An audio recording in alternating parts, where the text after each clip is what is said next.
Assalamualaikum warahmatullahi wabarakatuh. Di pertemuan kali ini kita akan membahas tentang ejaan dan tanda baca. Memang pada dasarnya fungsi ejaan dan tanda baca biasanya memudahkan kita untuk memahami suatu tulisan yang ditulis dan memberikan pemahaman yang baik buat pembacanya. Jadi, ejaan adalah penggambaran bunyi bahasa seperti kata, kalimat, paragraf, dan sebagainya ya, dengan kaidah tulisan atau huruf yang distandarisasikan dan mempunyai sebuah makna. Jadi di sini ejaan yang akan kita bicarakan tentang penulisan huruf, penulisan kata, dan pemakaian tanda baca. Adapun macam-macam ejaan, pertama, seorang guru Belanda yang meminati bahasa pada tahun 1901 sampai 1947. Ini biasanya disebut dengan ejaan Van Ophusen. Kedua, Menteri Pendidikan dan Kebudayaan Republik Indonesia pada tahun 1947 sampai 1972 itu disebut dengan ejaan Suwandi. Kemudian yang ketiga, ejaan Melindo tahun 1958. Terakhir, yang keempat, ejaan yang disempurnakan diresmikan pada tanggal 16 Agustus 1972. Oke, selanjutnya kita akan melihat perbedaan antara ejaan Van Ophusen dan ejaan Suwandi. Saya akan mengambil beberapa contoh saja ya. Misalnya ejaan Van Ophusen, huruf J ya. Misalnya sajang, bajang, pajah. Huruf OE misalnya goe roe, bohe koe. Dan terakhir tanda diakritik berbentuk koma ain untuk kata ta dan pa. Jadi kata ta ini misalnya tak dan kata pa ini misalnya pak. Mari kita lihat perbedaannya dengan ejaan Suwandi. Nah, jadi di ejaan Suwandi ini huruf OE tadi yang diberikan kepada ejaan Van Ophusen ini sudah berubah menjadi U ya, seperti goe roe tadi menjadi guru, boe koe tadi itu menjadi buku. Kemudian tanda diakritik berubah menjadi K seperti tak dan pak ya. Setelah ada ejaan Suwandi, ejaan itu berubah ya. Dan selanjutnya awalan dan kata depan di dan ke ditulis dan digabungkan dengan kata yang mengikutinya. Misalnya di pasar, di kampus, di meja ini tidak ada spasi. Selanjutnya ejaan Suwandi juga mempunyai angka 2 dipakai untuk pemakaian kata ulang. Misalnya sama-sama, anak-anak, dan sebagainya. Masih banyak contoh-contoh lain. Ini perbedaan yang menonjol ejaan Van Ophusen dan ejaan Suwandi. Bisa dilihat di sini ya. Yang pertama koesoes menjadi cusus, CHU sus ya. Kemudian de joemat menjadi de jumat. Kemudian jakni menjadi jakni. Kemudian te joe menjadi tejut ju. Goe roe menjadi guru dan enjoy enja menjadi enjo enja. Ini kayak kita mengeja anak-anak SD membaca ya. Selanjutnya kita masuk pada ejaan Melindo. Ejaan Melindo ini sebenarnya sistem ejaan Latin yang termuat dalam pengumuman bersama ejaan bahasa Melayu Indonesia atau Melindo pada tahun 1959. Ejaan Melindo ini adalah hasil usaha penyatuan sistem ejaan dengan huruf Latin di Indonesia dan Persekutuan Tanah Melayu. Hal-hal yang berbeda bahwa di dalam ejaan Melindo gabungan konsonan TJ seperti pada kata cinta menjadi cinta, juga gabungan konsonan NJ diganti dengan huruf NC yang sama sekali masih baru ya, seperti kata mencuci diganti dengan kata mencuci. Selanjutnya, ejaan yang baik kemudian diresmikan pada tanggal 16 Agustus 1972. Dan selanjutnya pada tahun 1976 disusunlah buku pedoman mengenai ejaan yang disempurnakan. Hal-hal yang ditekankan pada ejaan yang disempurnakan adalah pemakaian huruf, penulisan huruf, penulisan kata, penulisan unsur serapan, dan pemakaian tanda baca. Perubahan yang terjadi di ejaan yang disempurnakan seperti huruf F, V, Z, Q, dan X ini diresmikan pemakaiannya menjadi huruf bahasa Indonesia.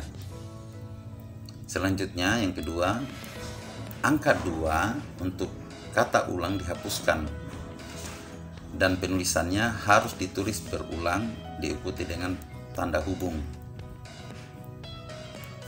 Yang ketiga, awalan D dan K ditulis serangkai dan kata depan D dan K ditulis terpisah dari kata yang mengikutinya. Misalnya awalan D dan K ini dituliskan diserangkaikan ya, di depan itu tidak bisa di spasi, ditulis, diundang, kemudian, kepada, dan ke depan. Masih banyak juga kata-kata awalan D dan K yang lain. Selanjutnya kata depan D dan K itu ditulis terpisah atau ada spasi, seperti di pasar, di kampus, di meja, ke pasar, ke kampus ya. Di sini kita bisa melihat perbedaan yang terjadi di ejaan yang disempurnakan. Beberapa huruf berubah penulisannya. Misalnya TJ ya berubah menjadi C. Contohnya cukup menjadi cukup, CH menjadi KH, khusus menjadi khusus, NJ menjadi NY, Jonja menjadi nyonya, SJ menjadi SY seperti jarat yang menjadi syarat, DJ menjadi J atau di jalan menjadi jalan, J menjadi Y misalnya dajang menjadi dayang.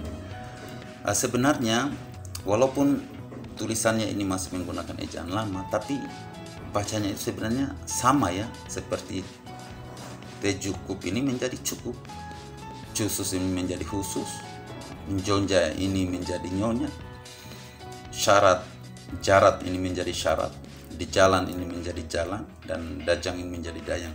Sebenarnya yang kita baca itu sebenarnya sama ya, hanya memang hurufnya saja yang belum disempurnakan. Selanjutnya kita masuk pada pembahasan tanda baca. Jadi tanda baca itu adalah tanda-tanda yang digunakan di dalam bahasa tulis agar kalimat-kalimat yang kita tulis dapat dipahami orang persis seperti apa yang kita maksudkan. Ya. Misalnya nih saya bertanya sama mahasiswa, jika tidak ada tanda baca kira-kira apa yang terjadi tuh? Mungkin ketika kita membaca buku itu datar saja, tidak ada yang kita pahami karena memang datar saja. Tentunya hal ini membuat tulisan yang kita buat akan susah dipahami oleh pembaca. Pasti saya setuju ya, sangat setuju tuh. Dan pembahasan tanda baca ini mungkin sudah dipelajari di berbagai tingkatan pendidikan. Tapi mungkin juga sebagian ya, sebagian mahasiswa juga belum memahami tanda baca ini. Mengapa saya katakan demikian? Karena masih banyak dalam penulisan karya tulis seperti makalah ya, atau tugas-tugas lain lah, masih banyak hal-hal yang menjengkelkan, yang betul-betul tidak sedap dipandang mata. Contohnya seperti ini ya, komanya terpisah dari kalimat, titiknya juga terpisah dari kalimat, Ya, seperti itulah. Oke, kita akan lanjut. Jadi di sini kita akan menjelaskan tanda-tanda baca satu persatu ya. Kita mulai dari tanda titik. Jadi tanda titik ini dipakai pada akhir kalimat pernyataan. Misalnya seperti ini ya.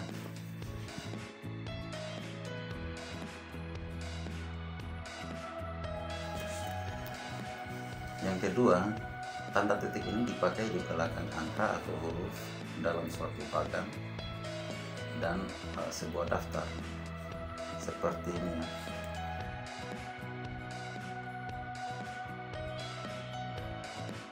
Yang ketiga, tanda titik ini dipakai untuk memisahkan angka jam, menit, dan detik yang menunjukkan waktu atau jangka waktu. Jadi contohnya seperti ini.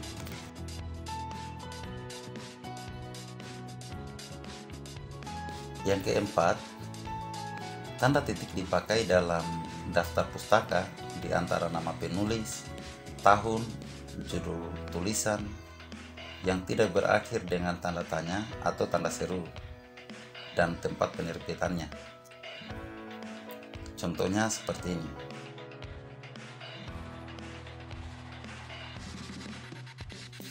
Yang terakhir, yang kelima, tanda titik dipakai untuk memisahkan bilangan ribuan atau kelipatannya yang menunjukkan jumlah.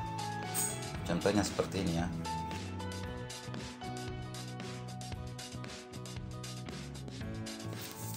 Selanjutnya kita masuk pada tanda koma. Pertama, tanda koma ini memisahkan unsur-unsur dalam suatu perincian atau pembilang. Seperti ini ya contohnya.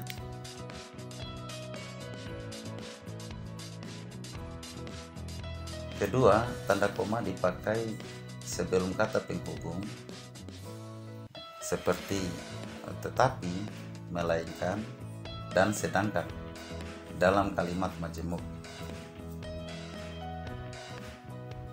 Contohnya seperti ini.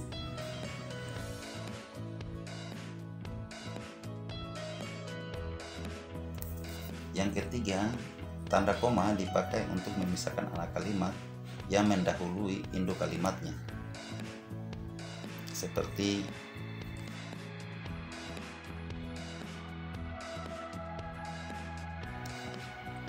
yang keempat, tanda koma dipakai di belakang kata atau ungkapan penghubung antar kalimat.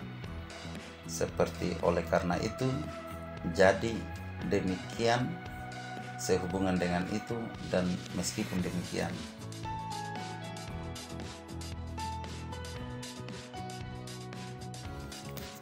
Yang kelima, tanda koma dipakai sebelum dan atau sesudah kata seru. Seperti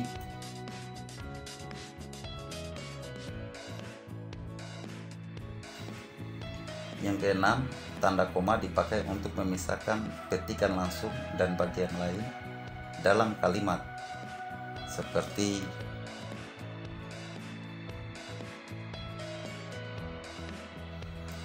yang ketujuh, tanda koma dipakai di antara nama dan alamat, bagian-bagian alamat, tempat dan tanggal, serta nama tempat dan wilayah atau negeri yang ditulis berurutan.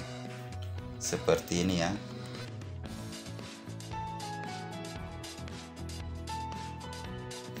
Selanjutnya yang kedelapan, tanda koma dipakai untuk memisahkan bagian nama yang dibalik susunannya dalam daftar pustaka. Contohnya seperti ini.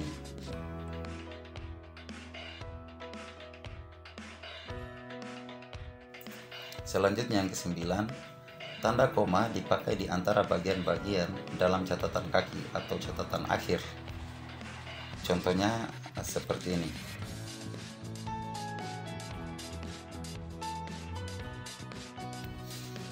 Selanjutnya yang ke-10, tanda koma dipakai di antara nama orang dan singkatan gelar akademis yang mengikutinya dan membedakannya dari singkatan nama diri, keluarga, atau marga. Contohnya seperti ini ya.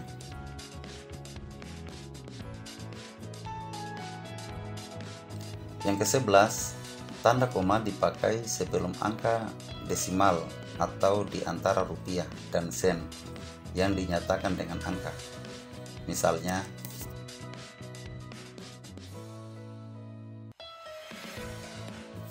selanjutnya yang ke-12, tanda koma dipakai untuk mengapit keterangan tambahan dan keterangan oposisi. Misalnya seperti ini.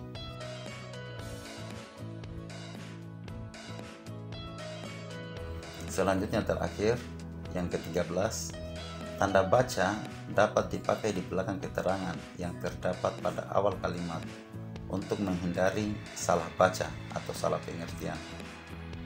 Misalnya seperti ini ya.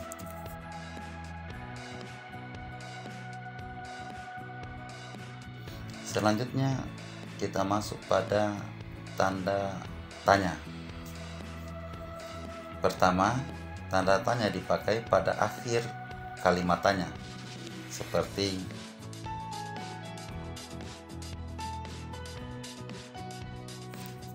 kedua, tanda tanya dipakai di dalam tanda kurung untuk menyatakan bagian kalimat yang disangsikan atau yang kurung dapat dibuktikan kebenarannya.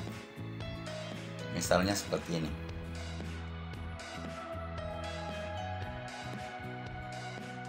Next, selanjutnya tanda seru.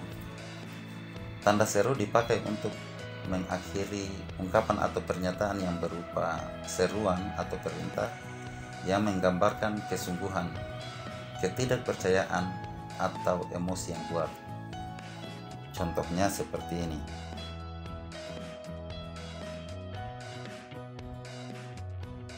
Selanjutnya kita masuk pada pembahasan tanda titik dua. Jadi tanda titik dua ini dipakai pada akhir suatu pernyataan lengkap yang diikuti perincian atau penjelasan. Misalnya seperti ini.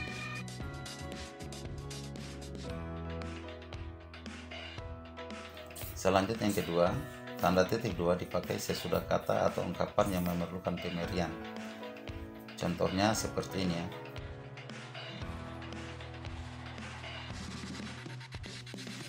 Selanjutnya yang ketiga, tanda titik dua dipakai dalam naskah drama sesudah kata yang menunjukkan pelaku dalam sebuah percakapan.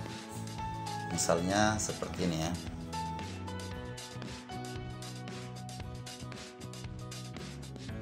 Selanjutnya yang keempat, tanda titik dua dipakai di antara jilid atau nomor dan halaman,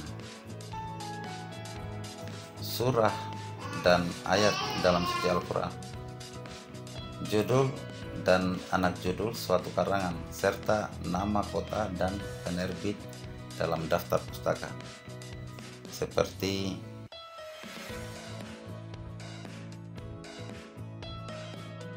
selanjutnya kita akan membahas pada tanda titik koma. Pertama, tanda titik koma ini dapat dipakai sebagai pengganti kata penghubung untuk memisahkan kalimat setara yang satu dari kalimat setara yang lain di dalam kalimat majemuk. Contohnya seperti ini.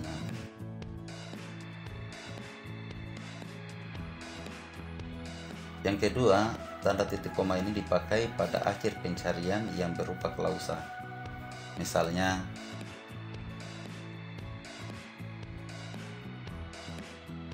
dan yang terakhir, yang ketiga, tanda titik koma ini dipakai untuk memisahkan bagian-bagian perincian dalam kalimat yang sudah menggunakan tanda koma. Misalnya seperti ini.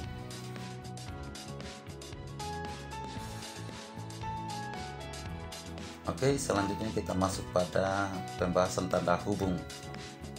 Jadi pertama, tanda hubung ini dipakai untuk menandai bagian kata yang terpenggal oleh pengganti baris. Misalnya seperti ini.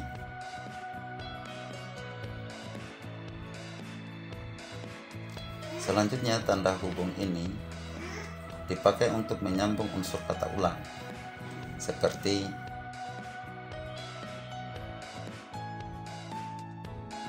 yang ketiga. Tanda hubung ini dipakai untuk menyambung tanggal, bulan, dan tahun yang menyatakan dengan angka atau menyambung huruf.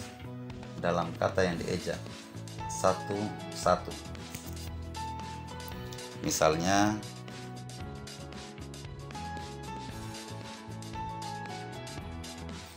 yang keempat, yang terakhir, tanda hubung digunakan untuk menandai bentuk terkait yang menjadi objek bahasan. Misalnya seperti ini.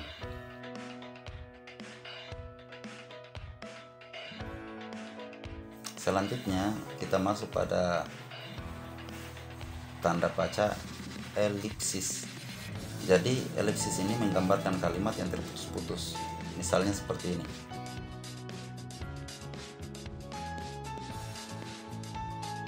Dan elipsis ini menunjukkan bahwa satu petikan ada bagiannya. Misalnya seperti ini ya.